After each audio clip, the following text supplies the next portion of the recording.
Hello guys, welcome to Joseph పిల్లి YouTube channel. So అందరు thumbnail చూసే ఉండంటారు. నెక్స్ట్ ఇయర్లో జాయిన్ అవ్వచ్చా, జాయిన్ అవుతే జాబ్ వస్తుందా, అసలు ఎలా ఉంటుంది ప్రాసెస్ అంతా, ఎన్ని మంత్స్ డ్యూరేషన్, ఇదంతా కూడా మనం ఇన్ డీటెయిల్డ్గా నేర్చుకుందాము. సో వీడియోలోకి వెళ్ళే ముందు ప్రతి ఒక్కరు కూడా నా కంటెంట్ మీకు నచ్చితే లైక్ కొట్టండి, షేర్ చేయండి, సబ్స్క్రైబ్ చేయండి. సో లేట్ చేయకుండా కంటెంట్లోకి వెళ్ళిపోదాం. నేను 2024 పాస్డ్ స్టూడెంట్ అనమాట. నేను degree background, BSc data science నాది. ఆఫ్టర్ డిగ్రీ కంప్లీట్ అయిపోయిన తర్వాత నేను ఏ ప్లేస్మెంట్స్లోకి పెట్టలేదు కాలేజ్లో ఉన్నప్పుడు. సో డిగ్రీ అయిపోతా నాకు జాబ్ రాలేదు. సరే అని చెప్పి ఏముందిలే వచ్చేసిద్ది అనుకుంటే, అప్పుడు నాకు తర్వాత తెలిసింది జాబ్ రావడం ఎంత కష్టమా, ఈ స్కిల్ కావాలి అని. సో డిగ్రీలో అయితే బీటెక్ మనకి అంత ఏం నేర్పించరు వాళ్ళు, మనం నేర్చుకోవడం తప్ప. సో తర్వాత నేను ఏదైనా కోర్స్ నేర్చుకుందాం అని చెప్పి హైదరాబాద్ వెళ్ళాను.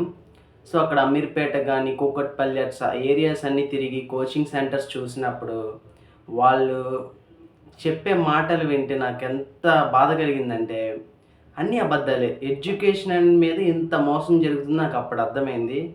సో అవన్నీ నాకు వేస్ట్ అనిపించి తిరిగి నేను ఒక 10 డేస్ ఉండి అంతా గమనించి ఇంటికొచ్చేసాను. ఇంటికొచ్చేసి ఇప్పుడు నేనేం చేయను, నాకేం సాఫ్ట్‌వేర్ సైడ్ ఎళ్ళాలంటే ఇష్టం. బట్ నాకు కనపడట్లా. స్కిల్ ఎలా నేర్చుకోవాలి, ఏంటి అని అసలేం అర్థం కాని సిచ్యువేషన్‌లో నెక్స్ట్ డెమో ఒకటి అటెండ్ అయ్యాను నేను. సో మంచిగా అనిపించింది. అనిపించాక నేను ఇమ్మీడియేట్‌గా జాయిన్ అవ్వడం జరిగింది. నాకు అంతగేం తెలీదు. టెక్నాలజీ కూడా జస్ట్ ఏదో బేసిక్స్ తెలుసు గానీ, మరి అంత నాలెడ్జ్ లేదు. సో వన్స్ జాయిన్ అయ్యాక వాళ్ళు స్క్రాచ్ నుంచి నేర్పించడం నాకు చాలా నచ్చింది. అంటే ఎట్లాగంటే ఇప్పుడు అసలు కోడింగ్ బ్యాక్‌గ్రౌండ్ కాకపోయినా, అతను ఎలక్ట్రానిక్స్ బ్యాక్‌గ్రౌండ్ అయినా, కామర్స్ బ్యాక్‌గ్రౌండ్ అయినా, వాళ్ళు స్క్రాచ్ నుంచి నేర్పించడం వల్ల అసలేం తెలియని వాడికి కూడా తెలుసుకునేగలిగే కెపాసిటీ అనేది వాళ్ళు మనలో బిల్డ్ చేయగలుగుతున్నారు. సో నా ప్రకారంగా అయితే ఇది వర్త్ అనిపించింది. బట్ ఎక్కడైతే అన్‌వర్త్ అనిపించిందో మీకు చెప్తా. అది కూడా వాళ్ళ ఫాల్ట్ అయితే లేదు గానీ, ఉన్నదల్లా మనలోనే. ఏంటంటే ఇది ఆన్‌లైన్ అయ్యేపాటికి మనందరికీ చాలా మందికి ఇంట్రెస్ట్ అనేది రాదనమాట. ఇప్పుడు ఆఫ్‌లైన్ అనుకో, ఎవరో ఒకళ్ళు మనల్ని గైడ్ చేస్తారు. ఏంటి ఏం చేయట్లా, అదన చెయ్యి, పలానా వర్క్ చెయి అంటారు. ఆన్‌లైన్ అనేపాటికి మనకెవరు కూడా అలాంటి గైడెన్స్ ఇవ్వరు, ఎవరు కేర్ చేయరు. సో మనమేంటి, ఏముందిలే రేపు చేసుకోవచ్చు అన్న రెక్లెస్‌గా ఉండి సో ఇర్రెస్పాన్సిబుల్‌గా ఉండడం వల్ల మనం దాన్ని వదిలేస్తాం. సో ఇదే మెయిన్ డిసడ్వాంటేజ్ అనమాట దీంట్లో. అది కూడా మనలో ఫాల్టే.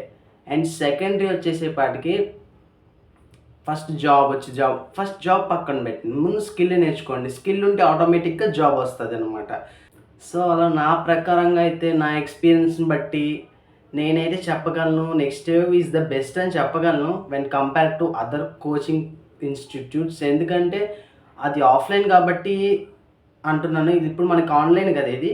ఇప్పుడు సపోజ్ మనకేదైనా కాన్సెప్ట్ అర్థం కాకపోతే దాన్ని మనం ఎప్పుడైనా మళ్ళీ వెనక్కెళ్ళి రివైజ్ చేసుకొని రావచ్చు. క్లాసెస్ కూడా వింటూ ఉండొచ్చు. And the best thing in next wave ఏంటంటే ఇది మనకి లైఫ్ టైమ్ యాక్సెస్ అనమాట. వన్స్ మనం జాయిన్ అయితే ఎప్పుడైనా మనం యాక్సెస్ చేసుకుంటూ చూసుకుంటా ఉండొచ్చు. సో దీంట్లో నెక్స్ట్ వేవ్ బెస్ట్ అని నేను చెప్పగలను. అండ్ అలాగే టీమ్ నుంచి కూడా మనకేమైనా డౌట్స్ ఉంటే వాళ్ళు 24/7 మనకి సపోర్ట్ చేస్తారు. సక్సెస్ కోచ్‌ని ఒకళ్ళు మనకి ఇస్తారనమాట. వాళ్ళు మనకి కేర్ చేస్తూ ఉంటారు. So everything is good. And అడిషనల్‌గా వాళ్ళు ఏం చేస్తున్నారంటే మనకి యాప్టిట్యూడ్ కూడా అక్కడే నేర్పిస్తున్నారు. అండ్ స్పోకెన్ ఇంగ్లీష్ నేర్పిస్తున్నారు. అండ్ ఇంకోటి అసలు స్టూడెంట్ మైండ్ సెట్ ఎలా ఉండాలో కూడా ఒక ప్రోగ్రామ్ పెట్టారు. సో ఇంత ప్యాకేజ్ అనేది ఒక లిమిటెడ్ అమౌంట్‌లో ఇస్తున్నారంటే నాకు చాలా వర్తీ అనిపించింది. సో ఇప్పుడు నేను ఎందుకు చెప్తున్నానంటే స్టార్టింగ్ స్టేజ్‌లో చెప్పొచ్చు నేను కూడా. నేను జాయిన్ అయిన ఎమ్మటే నేను వీడియో చేసి చెప్పొచ్చు. కాకపోతే నేను ఎక్స్‌పీరియన్స్ చేయాలి గదా! ఇప్పుడు మీకు చెప్పాలంటే నేను ఎక్స్‌పీరియన్స్ చేయాలి గదా! సో నేను ఇప్పటికి 8 మంత్స్ అయిపోయింది. ఆల్మోస్ట్ నా కోర్స్ మొత్తం అయిపోయింది. నేను ఇప్పుడు ప్లేస్‌మెంట్స్‌లో ఉన్నాను. ప్లేస్‌మెంట్స్ కూడా ఎండ్‌కి వచ్చేసాను నేను. ఒక 1 ఆర్ 2 మంత్స్‌లో జాబ్ కూడా వస్తది నాకు. ఆల్మోస్ట్ కొన్నాటికి అప్లై కూడా చేశాను. సో ఇప్పుడు చెప్పేది మాత్రం చాలా ఇంపార్టెంట్ అనమాట. ఇప్పుడు నెక్స్ట్ ఇయర్ ఎలా వర్క్ అయ్యిద్ది అంతా స్ట్రక్చర్ అయితే చూసారు కదా!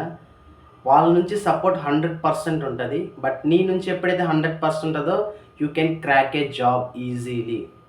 ఎందుకు చెప్తున్నానంటే ఫస్ట్ థింగ్ మైండ్‌లో పెట్టుకొని జాయిన్ అయ్యేటప్పుడు నేను డెడికేటెడ్గా కొన్ని అవర్స్ స్పెండ్ చేసి జాయిన్ అవుతాను మైండ్లో ఫిక్స్ అయిపోండి. అప్పుడైతేనే మీరు చేయగలరు. లేకపోతే ఏదో టైం పాస్ తీసుకొని ఏదో చేద్దాం తీసుకోగానే జాబ్ వచ్చిద్దనే ఊహలో మాత్రం ఉండొద్దు. నెక్స్ట్ ఇయర్‌లో జాయిన్ అయితే జాబ్ రాదు. నేర్చుకుంటేనే జాబ్ అనేది వస్తది. ఓకే. అంతే కదండీ! ఇప్పుడు మన కాలేజ్‌కెళ్ళినంత మాత్రం పాస్ అయిపోం కదా! ఎళ్లి చదివినోడు మాత్రమే పాస్ అవుతాడు. ఎళ్లి చదవనోడు ఏమవుతాడు? ఫెయిల్ అవుతాడు. సో, నా ప్రకారంగా మీరు జాయిన్ అవ్వాలనుకుంటే మీరు డెడికేటెడ్‌గా టైం అనేది స్పెండ్ చేయగలిగితేనే జాయిన్ అవ్వండి. అండ్ అలాగే కన్సిస్టెంట్‌గా కూడా ఉండాలి మీరు. అప్పుడైతేనే మీరు జాబ్ అనేది క్రాక్ చేయగలరు. నెక్స్ట్ వేవ్‌లో ఎప్పుడు జాయిన్ అవ్వాలి. సో, నా బెస్ట్ సజెషన్ ఏంటంటే, నేను చేసిన తప్పు మీరు కూడా చేయొద్దు. I will suggest you can join at the last year or final year of a BTech or degree. మీరు లాస్ట్ ఇయర్ ఉన్నప్పుడు డిగ్రీ గానీ, బీటెక్‌లో గానీ జాయిన్ అయితే చాలా బెటర్ అని నా ఒపీనియన్. నా ఎక్స్‌పీరియన్స్‌ని బట్టి చెప్తున్నా. ఎందుకంటే డిగ్రీలో గానీ, బీటెక్‌లో గానీ లాస్ట్ ఇయరే కదా ప్లేస్‌మెంట్స్ అనేవి వచ్చాయి. సో, మీరు last year or third year or second year in degree join అయ్యారనుకో, మీకు కోర్స్ ఉంటే టెక్ నాలెడ్జ్ ఉంటది. సో, ఇంటర్వ్యూస్ కూడా మీరు ప్లేస్‌మెంట్స్‌లో ఈజీగా క్రాక్ చేయగలరు. ఒకవేళ అక్కడ సెట్ అవ్వకపోయినా మీరు ఆఫ్టర్ కాలేజ్ అయిపోగానే నెక్స్ట్ ఇయర్ ప్లేస్‌మెంట్స్ స్టార్ట్ అయిపోతాయి. సో, ఇక్కడైనా గానీ మీరు కొట్టేయగలరు జాబు. సో, మీకు ఇక్కడ టైమ్ గ్యాప్ ఉండదనమాట. సో, చాలా బెనిఫిట్ అయిద్ది. లేదు బ్రో మేము ఆఫ్టర్ డిగ్రీ ఆర్ బీటెక్ తీసుకున్నామన్నా ఓకే. యూ కెన్ తీసుకోవచ్చు. దాంట్లో ఏం లేదు. సో, దీన్ని బట్టి నేను చెప్పగలను నెక్స్ట్ వేవ్ బెస్ట్ అని. మీకు ఇంట్రెస్ట్ ఉంటే జాయిన్ అవ్వండి. If you want to join నేను కింద నా రిఫరల్ లింక్ ఇస్తాను. దాని ద్వారా జాయిన్ అవ్వచ్చు. సో, ఇదనమాట. మీకు నచ్చితే గనక లైక్ చేయండి, షేర్ చేయండి, సబ్స్క్రైబ్ చేయండి. Thank you.